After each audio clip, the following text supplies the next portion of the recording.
How you like it down there in D.C.? They're not corrupting you, are they? No, we're able to swim in this cesspool very well. Look, I'm listening to the president tonight, and I'm very discouraged.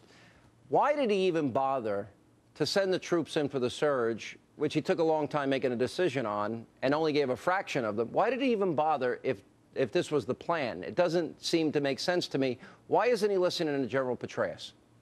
Well, I think one of the things that you saw tonight was a highly politicized, mission accomplished speech that was absent of the aircraft carrier and the banner. And I think that you saw the facade of a president that wanted to get involved in the combat theater of operations in Afghanistan, but really that was not his comfort zone.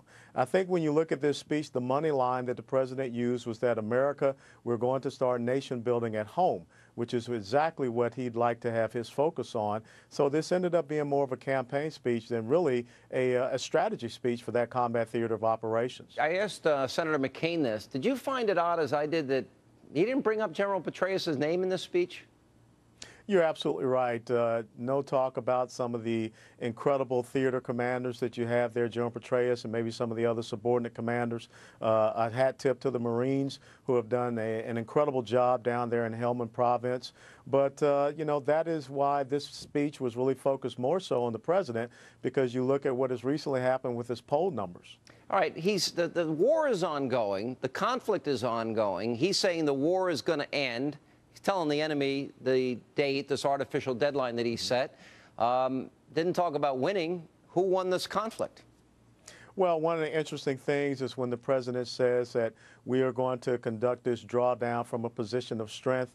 That's absolutely false, because you still have a very vicious, a very determined enemy that is still on the battlefield. And I think the important thing that we have to understand is, how does the Taliban and their propaganda machine take the president's speech and spin it for their own accord and spin it for their own recruitment? How does Al-Qaeda, who is an entity, an organization that maybe we had on the ropes, now spin this to increase their roles and also embolden themselves to conduct more operations? Look, I don't want to give the enemy any ideas, but I would be thinking that if I'm in the Taliban and Al-Qaeda, I just wait out the American troops. It's not really that far away, and you know, at that point, they have free reign to go back to whatever they want to do, and they'll be waging war and trying to take control of the country again, won't they?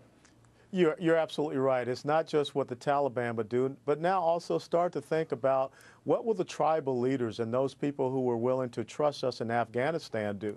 If they see this end of the road and it's coming very quickly, what do you think they will start to place their allegiances? Because in that part of the world, having spent 2.5 years in Afghanistan, they only understand strength and they only respect strength. So they're going to lend themselves and their efforts toward who they believe will be the strong man at the end of the day. You know, you mentioned the politics side of this earlier, and, you know, what bothers me, and we're going to get into the poll numbers in the next segment here. There's been abysmal poll numbers all across the board, every poll for the president.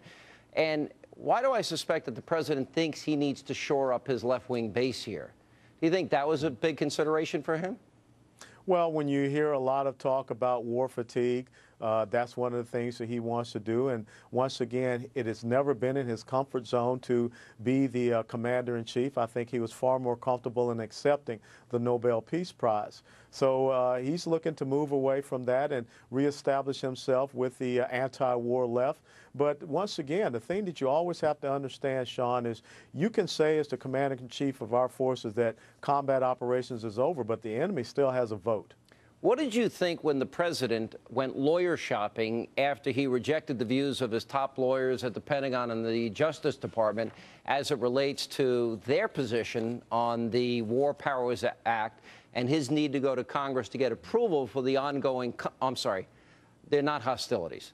Even though bombs are being dropped, war is being waged, he tells us it's not hostilities, for the ongoing something in Libya. Do you think that the president, you know, do you think there's some culpability there? Do you think he's thumbing his nose at the law, picking and choosing which laws he wants? And is that an error on his part? Well, absolutely right. I do believe that. That's one of the big discussions we had today because the War Powers Act is very specific. There's no ambiguity in the language there. And I have to disagree with Senator McCain. I don't think that Libya is an operation that we should be in. We have a very nebulous mission and objectives. And the thing is that those people that are participating in that operation are receiving imminent danger pay. So I think that there are hostilities over there. And if you're having a bomb dropped on your head, that is definitely a hostile action. The actions in Libya do not meet the criteria that is found in the War Powers Act. The president has had the 60 days to come and get the authorization for military force and the use thereof from the Congress. He has not done that.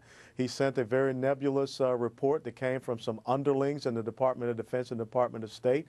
So we have a crisis that we have to stand up and abide by the Constitution, Article 1, Section 8, and you're going to see the House of Representatives exert itself, and this is not a partisan issue.